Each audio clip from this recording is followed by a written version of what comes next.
पूर्णिमा के या फिर देव दिवाली के आप सभी को ढेर सारी शुभकामनाएं। तो हमारा लगभग पूरा पूजा की पूरी तैयारी हो चुकी है। आज तुलसा माता की विदाई करनी है तो उसी की सारी तैयारियां करते हैं, जिसमें हलवा पूड़ी हवन वगैरह होता है। तो सारा मैंने हलवा पूड़ी भी बना दिया है और हवन सामग्री जो है इकट्ठा कर लिया है।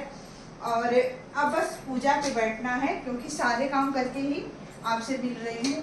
बीच बीच में ना तो अच्छा नहीं लगता, बार बार से हम जो है ये करो कभी वो करो। तो सारी तैयारियां जो कर लेते हैं ना तो ज़्यादा सही रहता है। तो सबसे पहले भोग प्रसाद से इकट्ठा। तो फ्रेंड्स, सबसे पहले आके नहा के ना यहाँ पे पूड़िया वगैरह जो है बनाना स्टार्ट कर दी थी, क्योंकि क्या था ना कि सुबह पूजा मुझे करना था और मुझे लेट हो जाता तो बिल्कुल भी अच्छा नहीं लगता। तो मैंने कहा चलो थोड़ी सी पूड़ी बना के, जितना मुझे पूजा करना था ना मैं उतना ही पूड़ी बना के और थोड़ी सी हलवा बनाऊंगी, ज़्यादा नहीं बनाऊंगी, क्योंकि जो मतलब खाना रहेगा किसी को तो मैं बाद में बना दूंगी। बट अभी तो फ़िलहाल मुझे बनाना, वैसे भी तभी कम से कम 15 पूड़ियाँ तो बनानी होती है। कई जगह हमें भोग लगाना होता है भगवान जी के अंदर बाहर, तुलसा माता को। तो इस तरह से तो मैंने यहाँ पे जो है थोड़ा सा आटे का ही हलवा बना रही हूँ। सूजी का जो हलवा होता है तो उसमें थोड़ा सा प्रोसेस ज़्यादा जाता है भुनने वगैरह में, बट आटा रहता है ना थोड़ी सी रहता है, जल्दी से हो जाता है। तो मैंने कहा चलो फटाफट से आटे का ही बना लेती हूँ। और वैसे तो मीठा उठा मैंने मंगवा लिया था, तो लेकिन यहाँ पे ना क्या होता है कि टाइम सुबह का जो होता है बहुत जल्दी जल्दी भागता है टाइम। तो समय रहते ही मतलब पूरा कार्तिक महीना बहुत ही अच्छा गया, अच्छे से बीत गया। भगवान की कृपा हो आज के दिन भी अच्छा जाए, देव दिवाली के दिन।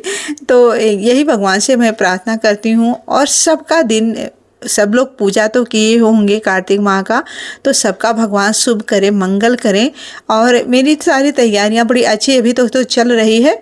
बट यहाँ पे जो है हवन भी करते हैं, जैसे कि किसी भी पूजा को कंप्लीट करने के लिए हवन करना बहुत ज़्यादा ज़रूरी होता है।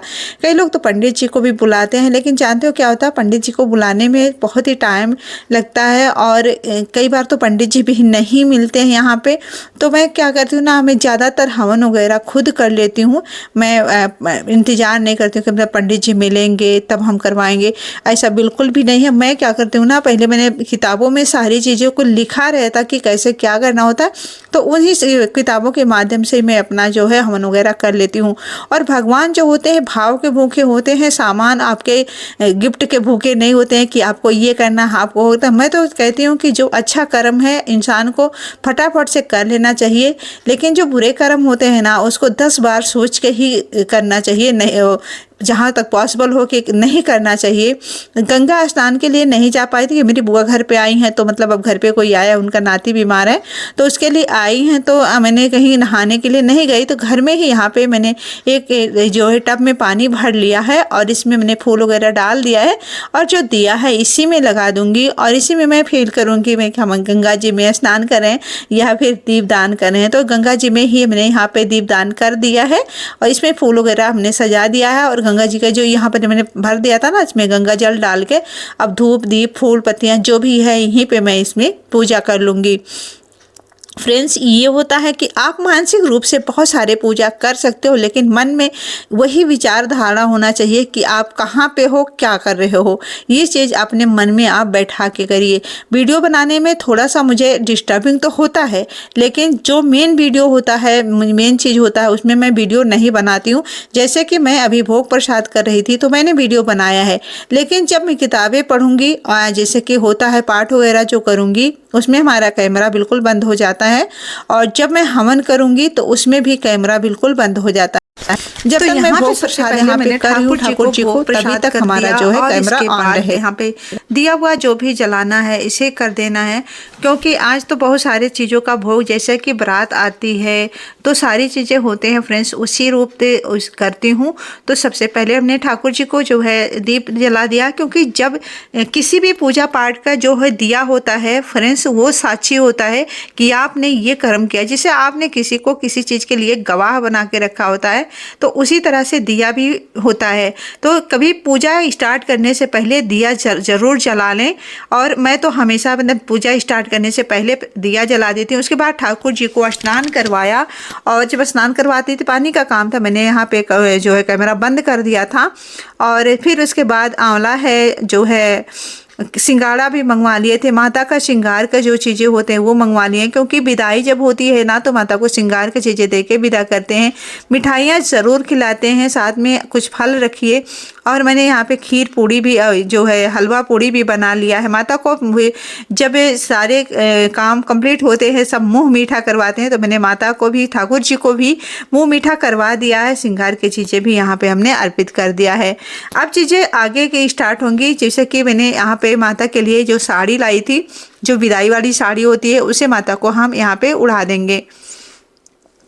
मेरा कोई फ्रेंड्स ऐसा बिल्कुल भी नहीं है कि मैं बहुत ज़्यादा ज्ञानी हूँ। बहुत ज़्यादा क्या यार, मैं तो बिल्कुल भी ज्ञानी नहीं हूँ। और बस यही होता है कि मेरे जो मन करता है, और ये सारा जब से मैं गोरखपुर आई हूँ 20 सालों से, तब से मैं ये सारी चीज़ें को स्टार्ट करी हूँ। और ये बहुत ही अच्छे से अब तो मतलब जैसे कहते हैं आदत सी हो गई है। पूजा वगैरह भगवान जी को करना, माता को हमने साड़ी भी उड़ा दिया था। और यहाँ पे जब आरती करे तो अम्मा भी आ गई थी नहा के। अम्मा तो नहा रही थी, लेकिन घर में अंदर पूजा जो करती हैं वो स्टार्ट कर दी थी। तो साथ साथ यहाँ पे सबने बैठ कर जो है किताबें पढ़े और सभी कहानियाँ सुनी। और फाइनली आज जो किताबें भी कंप्लीट हो गई थी। मुझे लग रहा था कि इस बार मैं पूरा नहीं कर पाऊंगी, क्योंकि जब कोई रिश्तेदार वगैरह घर पे आते जाते रहते हैं ना, तो उसमें किताबें पढ़ना थोड़ा सा पॉसिबल नहीं हो पाता था, क्योंकि थोड़ी सी मन को शांति भी चाहिए होती है। मन शांत करके ही सारे काम होते हैं।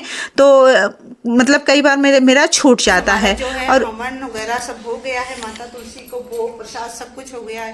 गंगा माता का भी पूजा हो गया है। अब हम क्या करेंगे, तुलसी माता का जो विदाई का प्रोग्राम होता है वो स्टार्ट करते हैं। जैसे कि हमारे यहाँ जब बेटों की विदाई होती है ना, तो कोईछा पूजन होता है, जिसमें चावल और हल्दी, गुड़ और दूबा भी रहता है। तो चलिए अब माता तुलसी जी का जो है कोईछा पूजन की विधि करते हैं, ठीक है। और बीच में कैसा के जो है कोईछी पूजन, जिसके लिए माता तुलसा के हम आंचल में पहले तुलसा में ये डालेंगे, वो 5 बार डालेंगे चावल। तो भाव से अगर कुछ भी कर रहे हैं फ्रेंड्स, तो भगवान जरूर स्वीकार करेंगे। इसमें आपको किसी मंत्र और किसी की आपको ज़रूरत नहीं पड़ती है, क्योंकि जब भी हम भाव से कोई काम करते हैं ना, 100% भगवान जी स्वीकार करते हैं, माता रानी स्वीकार करती हैं।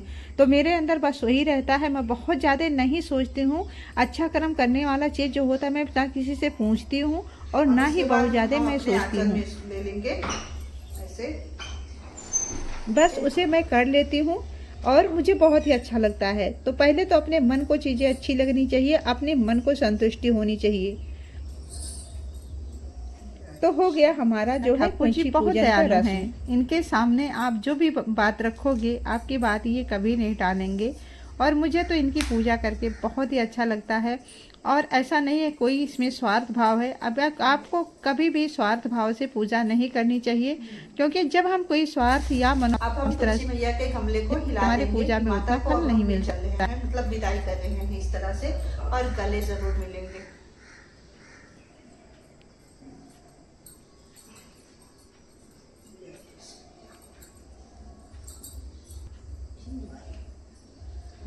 तो तुलसी मैया के गले ज़रूर लगें। ऐसा लगे कि हाँ, मैं अपनी माँ के, ऐसा फील करें कि अपनी माँ के गले लग रहे हैं। कि हम ससुराल जब जाते हैं, माँ के गले लगते हैं ना, उसी प्रकार आप इसमें माँ के गले लग सकते हो। मैं बोल रही हूँ फ्रेंड्स, लेकिन मुझे रोना आ जाएगा, लेकिन चुप हो जाऊंगी। पान के बीड़ा खिलाते हैं और कुछ उनको जैसे कुछ मुद्रा है, कुछ गिफ्ट है, इस तरह से देते हैं। तो हम ठाकुर जी को पान के बीड़ा खिलाएंगे और उनको जैसे कि कुछ मुद्रा देके विदाई करेंगे। विदाई मतलब मानसिक रूप से होता है, वैसे तो ठाकुर जी हमेशा घर में ही विराजमान रहते हैं। तो चलिए ये भी कर लेते हैं।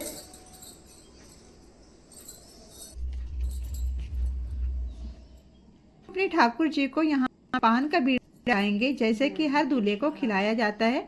तो मैंने यहाँ ठाकुर जी को पान का बीड़ा भी अर्पित कर दिया है। हे ठाकुर जी, आपके लिए लाई हूँ, स्वीकार कीजिए। अगर आप भाव से लाए हैं तो ठाकुर जी जरूर आपका स्वीकार करें।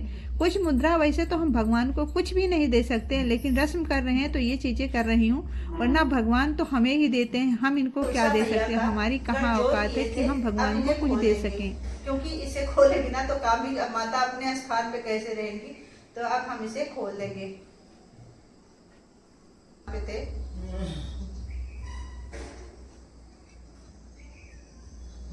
तो यहाँ पे मैंने ठाकुर जी का जो है और माता तुलसा का गठजोड़ जो था इसे निकाल लिया है। अब इन वस्त्रों को आप चाहो तो रख लो या फिर ऐसे ही सजा को माता को छोड़ सकते हो। ऐसा नहीं है कि मतलब इसे आप रख के इस्तेमाल नहीं कर सकते हो। आप पिछले साल फिर से इस वस्त्र को आप धारण करवा सकते हो माता को। लेकिन मैं क्या करती हूँ ना, मेरी तुलसा माता ऐसे ही सजी बजी रहती है तो मुझे ज़्यादा अच्छा लगता है। तो इसमें से मैं कुछ भी नहीं हटाऊंगी, सिर्फ साड़ी हटेगी जो हमने अभी भी माता तुलसा को उड़ाया है विदाई के लिए। विदाई वाली साड़ी उसको हटा देंगे और वो या तो अपने नंद को दे दो या फिर ब्राह्मणों को दे दो, मतलब इस तरह से होता है। और माता को जो लहंगा हमने धारण करवाई मैं कभी नहीं निकालती हूँ, हर साल ही ऐसे ही मेरी जो माता तुलसा का लहंगा है इसी तरह से पहने रहती हैं। तो जैसे हम लोग सब धज के रहते हैं ना, तो उसी तरह से। तो हमारा तुलसा माता का पूजा हुआ संपन्न। तो फ्रेंड्स, आज की वीडियो अच्छी लगे तो लाइक जरूर करिएगा। चैनल पे नए हैं तो चैनल को सब्सक्राइब कर लो। तो मैं इस तरह से करी हूँ तो आपके साथ शेयर करती हूँ। बाकी और कुछ मुझे जैसा नहीं कि मतलब मैं कोई मेरा ये काम है, ऐसा नहीं है, बस भाव से करती हूँ। बाकी मुझे कुछ भी नहीं आता, मतलब समझ लीजिए कि पूरी तरह से गंवार हूँ इस तरह से, ठीक है। तो बस एक श्रद्धा होना चाहिए मन में और मंत्रों की जरूरत नहीं पड़ती, बस एक नाम जप कर लो, उतना ही काफी है भगवान के लिए। भगवान भाव के भूखे होते हैं, इन सारे ताम झाम के नहीं, क्योंकि वो तो सभी को देते हैं। उनको हम क्या दे सकते हैं, हमारे पास तो कुछ भी नहीं है भाई। तो चलो इस तरह से फ्रेंड्स हो गया। और कुछ भी मतलब कुछ भी गलती हुई हो तो आप माता से, भगवान जी से क्षमा मांग सकते हो। भगवान अपने कष्ट, बच्चों को कभी कष्ट देते ही नहीं है। तो इस तरह से हमारा जो पूजा है, पूजा कंप्लीट करने में सुबह 4 बजे से 8 बज चुके थे। लगभग समझ लो कि 8 घंटा के आसपास पूजा हमारा चला था और बहुत ही अच्छा लग रहा था। बहुत ही अच्छा गंगा जी की पूजा हुई, माता तुलसा जी का, ठाकुर जी का, सबका बहुत बढ़िया चल रहा था। लेकिन अब बना रही हूँ किचन में आके फटाफट से चाय, क्योंकि अब भाई चाय का टाइम हो गया है तो सबको चाय पीना। इन दिनों मेरी बुआ आई हुई हैं तो बुआ भी हैं घर में, तो उनका नाती भी है, तो सब उठ गए हैं और नहा धो के सब लोग रेडी हैं। तो मैं आ गई थी किचन में, फटाफट से यहाँ पे चाय बनाने लगी हूँ। और साथ में वहाँ पे हमने हलवा पूरी तो बनाया ही था, थोड़ा सा एक्स्ट्रा बना लिया। सोचे कि आपको कैसे क्या क्या करें, किया जाता है कि नहीं किया जाता है। बहुत हमारी बहनें हैं ये सोच के कंफ्यूज रहती हैं कि कैसे करें, हमारे यहाँ तो होता नहीं है, हमारे यहाँ ये नहीं होता, हमारे यहाँ वो नहीं होता।